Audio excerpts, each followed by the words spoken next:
Bismillahirrahmanirrahim. Assalamualaikum dear viewers. This is Sir Saud and you are watching my YouTube channel Saud Solutions.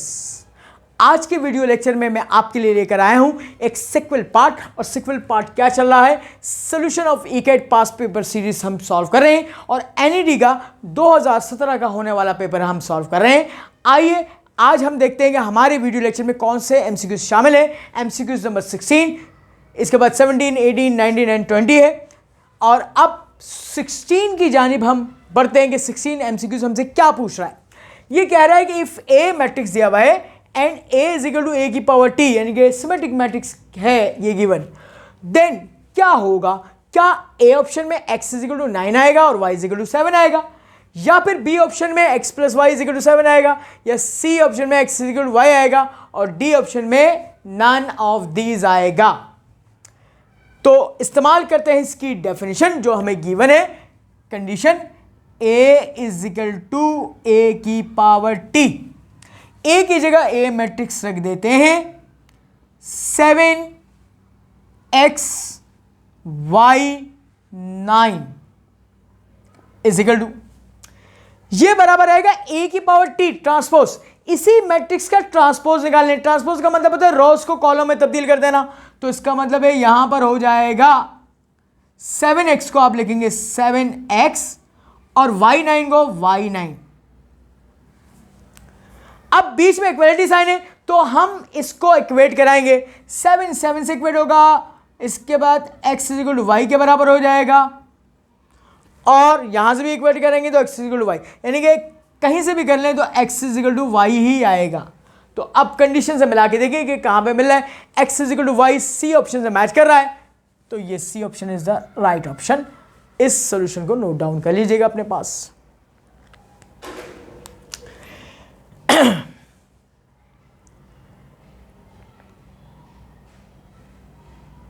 इसके बाद हम बढ़ते हैं अपने नेक्स्ट एमसीक्यू 17 की जानिब।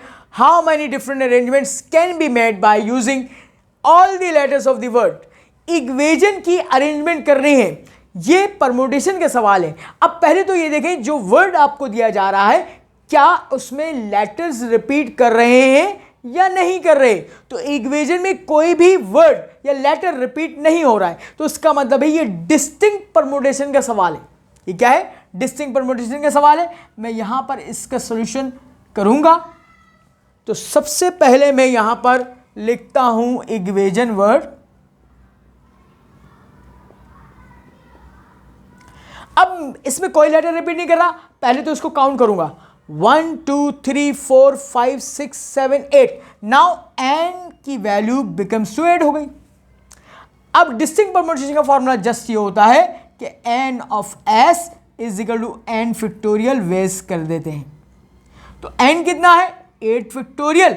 8 फैक्टोरियल को आप कैलकुलेटर से अगर सॉल्व कर लें डायरेक्ट, तो ये 40320 आएगा। 40320 हो जाएगा। और अगर मैन्युअली आप सॉल्व करेंगे तो मैन्युअली आपको पता है कि कैसे करते हैं। फैक्टोरियल को खोलते हैं 8 multiply by 7 multiply by 6 multiply by 5 multiply by 4 multiply by 3 into 2 into 1 और मल्टीप्लाई करने के बाद रिजल्ट क्या आना चाहिए 40320 आना चाहिए। अब अपने ऑप्शन से मैच करें कि 40320 कहां पे लाया गया है। अब यहां पे देखिए 40320 ऑप्शन नंबर ए से मैच कर रहा है, तो ये आपका राइट आंसर हो गया। इस सॉल्यूशन को भी नोट डाउन कर लीजिएगा अपने पास।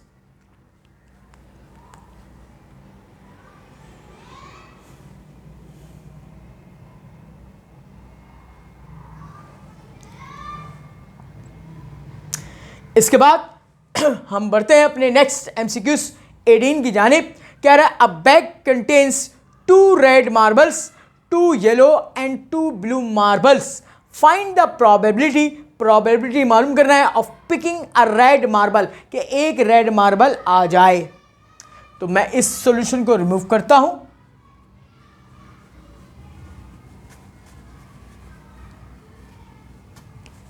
सबसे पहले मैं डाटा बनाऊंगा कि 2 जो है रेड मार्बल है, इसके अलावा 2 येलो मार्बल है और 2 ब्लू मार्बल्स हैं। टोटल n की कीमत 6 हो जाएगी। 6 मार्बल। आपको एक मार्बल ड्रॉ करना है और वो भी होना चाहिए रेड मार्बल। तो इसका मतलब है आपकी प्रॉपर्टी ये बनेगी, प्रॉपर्टी ऑफ ए। आपको एम्फसाइज करने के लिए कहा गया रेड मार्बल, तो रेड पे जाना पड़ेगा। रेड में मार्बल्स कितने हैं? 2 में से एक को सिलेक्ट करना है, तो कॉम्बिनेशन का फॉर्मूला इस्तेमाल करिएगा 2C1। 2 रेड मार्बल में से एक रेड मार्बल को आपने सिलेक्ट करना है, मगर आउट ऑफ किस में से? टोटल कितने हैं? 6, तो 6C1 करना पड़ेगा। अब शॉर्टकट ट्रिक देखिएगा, NC1 का फॉर्मूला हमेशा जो है n होता है। यहां पे नोट डाउन कर लीजिएगा कि NC1 is equal to n के बराबर होता है। यहां मिला के देखें NC1 यानी कि 2C1 क्या हो जाएगा? 2 हो जाएगा, डिवाइड बाय 6C1 कितना हो जाएगा? 6, 2 1 2, 2 3 6। Now probability of red marble becomes to 1/3। यह आपका आंसर आना चाहिए। अब अपने ऑप्शंस पे जाइए, ऑप्शंस को देखिए कि 1/6, 1 और 1/3। 1/3 is the right option. C option को टिक कर दीजिए, आपका आंसर आ गया। और सॉल्यूशन को नोट डाउन कर लीजिएगा।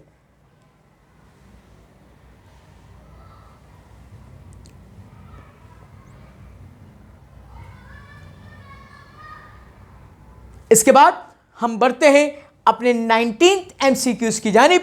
19 MCQs कह रहा है in the binomial expansion. Binomial theorem का सवाल है कि 1 + 1/4 की power n, its second and third terms are equal. अगर इसकी सेकेंड और थर्ड टर्म्स इक्वल हो जाएं, find the value of n की वैल्यू मालूम करनी है। तो अब मैं रफ वर्क को रिमूव कर रहा हूं यहां से।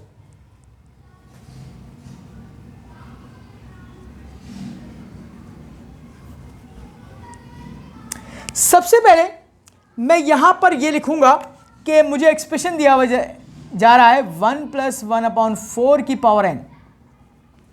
इसको मैं कंपेयर करूंगा बायनोमियल सीरीज से।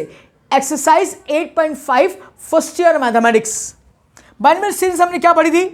1 + x की power n, 1 + nx plus n -1/2 factorial x² n + 1। अब क्या रहा है कि इसको, ये हमने जो जनरल फॉर्म खोली है, इससे इसको खोलना है। तो इसकी जो सेकंड टर्म और फर्स्ट टर्म होगी क्या होगी? सेकंड टर्म nx होगी। क्या होगी? nx। तो इसका मतलब है ये पावर n और x से मल्टीप्लाई कर देंगे। तो हम क्या करेंगे? According to condition second term और थर्ड टर्म बराबर है, तो इसका मतलब है 1/4 टाइम्स ऑफ n बिकम्स 2। अब ये देखिए n -1/2 फैक्टोरियल और x का स्क्वायर। x क्या है? 1/4, 1/4 का स्क्वायर। यहां तक इसको नोट डाउन कीजिएगा, उसके बाद मैं इसको फर्दर मोर सॉल्व करूंगा। हमने बायनोमियल सीरीज को एक्सपेंड किया, उसकी सेकंड और थर्ड टर्म पर n और x जो गिवन होगा उसको पुट कर देना है और उसको इक्वेट करके सॉल्व करना है।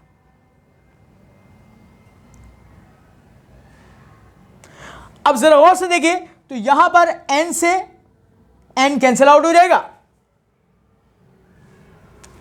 फिर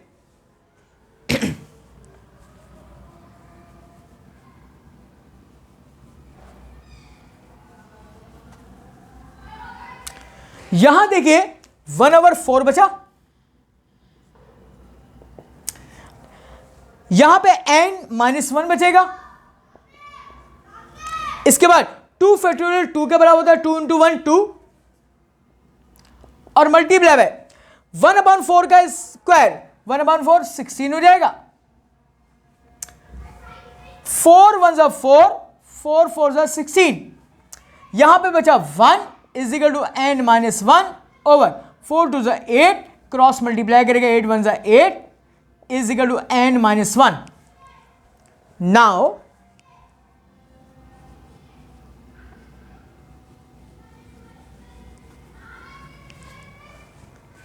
ये -1 उधर जाएगा, +1 बनेगा, 8 + 1 = n, n = 9।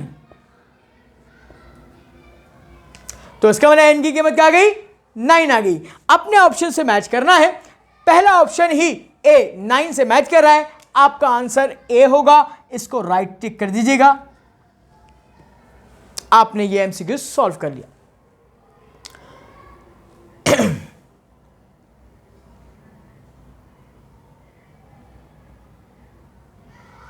इसके बाद हम अपने 20th एमसीक्यूज की जाने बढ़ते हैं। The position vector of force, force आपको दी हुई है विच इज मूव्ड हो रही है फ्रॉम ए पॉइंट से पॉइंट बी तक, find the amount of work मालूम करना है। ये वर्क डन का फॉर्मूला है, chapter number 9 second year mathematics, vector का टॉपिक है।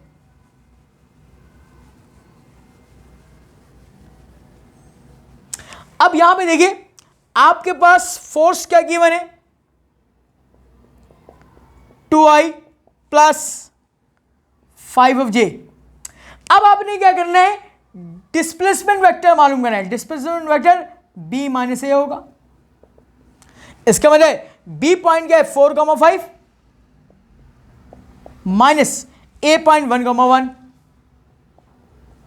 अब x कॉम्पोनेंट यानी कि i में से i को माइनस करें और j में से j को, 4 - 1 3 हो जाएगा, 5 - 1 4 हो जाएगा। इसका मतलब ये 3i + का 4j बन गया। अब वर्क डन का जो फॉर्मूला होता है F.D होता है, वर्क डन = F.D होता है। तो देखिए 2i + 5j डॉट प्रोडक्ट लेंगे 3i + 4j के साथ। i से मल्टीप्लाई होता है, j से होता है, 2 3 = 6 हो जाएगा, प्लस 5 4 = 20 हो जाएगा, 26 और इसकी यूनिट होती है जूल। अगर गिवन है तो देख लीजिएगा, वरना 26 न्यूमेरिकल वैल्यू पूछा है, तो अमाउंट पूछ रहा है। तो अब देखिए पहला ऑप्शन ही 26 हो जाएगा, यहां पर 26, और A option is the right option, इसको टिक कीजिएगा। यह आपका एमसीक्यू नंबर 20 भी सॉल्व हो गया।